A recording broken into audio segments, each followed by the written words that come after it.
start off with a live look in Dublin this morning, where I think that St. Patrick's Day is probably the most authentic this morning. Hey, before you head out, a reminder to make sure you wear something green if you're into it, because it is St. Patrick's Day. Wouldn't want you to be pinched for not having your green on. Has anybody pinched Matt? Do you have on green? I do. Okay, he's got a little bit of green. Okay. For proof? Yes. Okay, we've got this live shot in Dublin, by the way. We do finally have the facts to let you know facts about are. this. Earlier we were saying that this was the oldest bar in Dublin. Can we confirm what we know about that? Yes, that is true. Oh, it is? I love it. Oh, wait, right.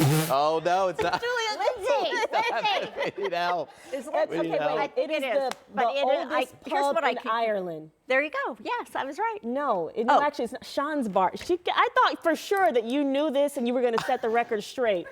You know what? Here's what I can. What it's can you- 4 hours ahead of us. Okay. There you go. You did want that. Yeah, you can say that. That is that true. works, So what is it, yeah. 10 o'clock a.m. there? That's pretty early for them to be started off like that, though. Not in Ireland. All right. Well, hey, it is 6 o'clock here. One thing that we do know is that we do have some snow that is lightly falling in some areas, Matt, and it's going to continue for most of the morning, or what do we think? Yeah, there's a whole nother round Okay. starting to come in. So more slick spots are going to be likely to start your St. Patrick's Day. And it's so cold out there, too.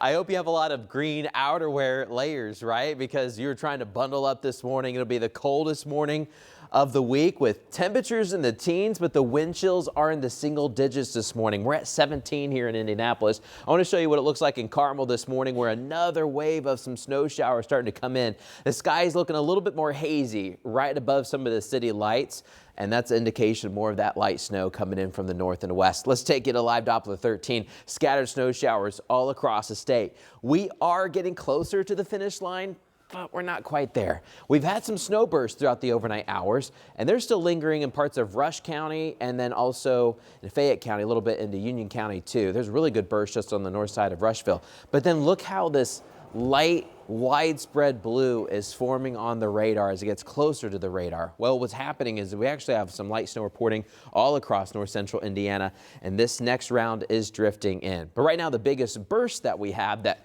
quickly cover the road for a second, right over Rushville this morning, Morristown headed to Connorsville, but more steady light snow coming back into Zionsville, Lebanon. Good morning all throughout Hamilton County, Tipton County to Howard County. Good morning, Clinton, Boone, even now Hendricks County starting to pick up on the snow. And extreme northern Marion County, right there by Keystone and Allisonville Road, some more snow, and up towards Geist as well. So a snowy start this morning. Watch out for the roads. You know, Lindsay, sometimes it seems like the road's perfectly fine, and then some of them are snow covered this morning. Yeah, enough to start causing some delays. So we're going to watch that for you as well. Scrolling across the bottom of your screen, really, as Matt was talking about, focusing on the northernmost tier of the Indy Metro this morning for that next round of some snow. And we've been watching some steadier snowfall up the 65 corridor in between Zionsville and Lebanon. So I wanted to show you what that looks like here on our live InDOT camera. This is again 65 just south of Lebanon, actually. So we've been watching some snow blow across the road. We've been watching some visibility get reduced in that stretch of interstate as well. So at any given point, whenever these snow bands move through, could start to cause some issues. Again, we've been watching the airport as well. Here's a live look along I-70 where we are snow-free right now, so that is some good news. However, we've got several canceled and delayed flights out of Indianapolis International this morning, everything from Florida over to Austin and Charlotte as well. So we'll keep you posted on your delay tracker and your cancellations from Indianapolis International. Make sure you're double checking with your airline. No major delays on our local interstate, so a good start to our day. Otherwise, the snow going to be an issue. We'll keep you posted on those road conditions. All right, Lindsay, thank you. Well, developing this morning, IMPD is investigating a double shooting on Indy's northeast side. IMPD officers responded to reports of 2 people shot in an apartment complex early this morning around 1:15. This happened here on the map here on Flats Way. If you're familiar with this area, it's near East 46th Street and North Keystone Avenue.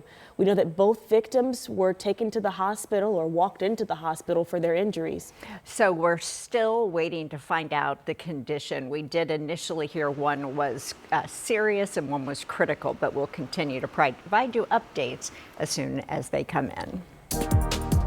Well, new energy laws out of the State House, they are now sparking concerns about how high the future utility bills will go here in Indy. It's something that customers and advocates are now bringing to the attention of their city county councilors. Anna Chalker is in studio this morning with what they're really driving home and what they say could be the reason for these higher costs. Good morning. Good morning, ladies. Well, they all say it's about data centers, something we've talked about for months, and it wasn't even on that agenda last night for the committee hearing. Residents are telling their counselors that as these centers are popping up, so do more dollar signs on their bills. And those with the Citizens Action Coalition says the surge in demand is largely driven by AI, which relies on data centers to operate. And the group is also asking to go before the committee to give a status update on recent legislation. This includes House Enrolled Act 1210, which requires new data centers to pay a 1% tax on the electricity they use. That revenue will go directly to the local communities hosting them rather than the state. They have an insatiable appetite, for electricity, and so data centers, whether it's energy, whether it's water, whether it's your local economy, whether it's jobs, whether it's taxes, AI and data centers are the conversation du jour. So you can't get away from it, regardless of what forum you're in. And these advocates say the next legislative session, it'll be even more critical to protect these customers here. They tell us a lot of the work will now be in the council chambers as more data center developments are coming through. We hear them basically weekly at this point when new things are popping up. But this is also coming in around the nation's capital. The Trump administration, he's voicing his opinions on this about the shifting costs to bring it to tech companies instead of the states and these residents. So coming up, we'll kind of talk about that more protection pledge that he just introduced, but also what these residents are saying to their counselors of, hey, this is what we're seeing. How can we kind of fix this problem? And how do you keep up at the same rate that it seems like some of these companies are popping up? Sure. Yeah. All right. Thank you, Anna. Well, we now know the identity of a man who was shot and killed inside of a Northeast Side restaurant over the weekend. Investigators now say 24-year-old Justin Hignite was the victim's name. And this was at the Longhorn Steakhouse Sunday night. Police tell us there was some sort of argument between Hignite and other people in the lobby. So we are also told by customers who were actually inside eating at the time that they saw shell casings inside and outside. Yeah, it was pretty busy. It was kids in there and everything. Like, they almost had a full house. And as we were sitting at the bar waiting for our food, we heard 3 loud bangs. I can't imagine that. At dinner, police say they detained 3 people of interest after this, but they were later released, and we haven't heard anything else about any suspects. Though a spokesperson for the restaurant did say they were saddened by the violence and that they were grateful no one else was hurt. Well, right now, Mooresville is honoring an Indiana native who has died in the war in the Middle East. 38-year-old Captain Seth Colville was one of 6 airmen that was killed last week in a refueling plane crash in Iraq. Our crews saw bouquets of flowers being left at the Veterans Memorial there in town. Flags were brought to half-staff, and even signs and marquees around the area showing messages of support for Captain Colville's family. We talked with local veterans as well. They tell us that they want to do what they can to honor his sacrifice. To honor them and remember them, and they'll be remembered down at our memorial when we have our Memorial Day ceremony. As far as funeral arrangements go, we're still working to learn when that may be and if the town is planning to hold some sort of public memorial in the coming days. Well, Hoosiers are getting hit from every direction in the wallet, right? Yeah. Gas prices, grocery prices, it just seems everywhere. Well, it makes a lot of you unsure that are trying to make ends meet. Marina Silva is in studio talking about gas specifically. How much have the prices increased recently? Well, it's gone up pretty significantly. This is crazy to think about, but since the conflict in Iran started, gas here in Indiana has gone up 70 cents. Now, that's according to AAA. In Indiana, gas prices are climbing fast. Just a month ago, drivers were paying around $2.80 a gallon. Now it's up to $3.67. The national average is even higher at $3.79. And for truck drivers, the pain is even worse. Diesel has surged to over $5 a gallon for the first time since June 2022. Now, those rising costs are hitting Hoosiers right in the wallet. Kyle Anderson, an economist at IU Kelly's School of Business, says the uncertainty is driving prices up and they're moving quickly. Almost every good is shipped somewhere, and that relies on fuel. And so when fuel prices rise, you're going to see basically all goods and some services, the price is going to start creeping up pretty quickly.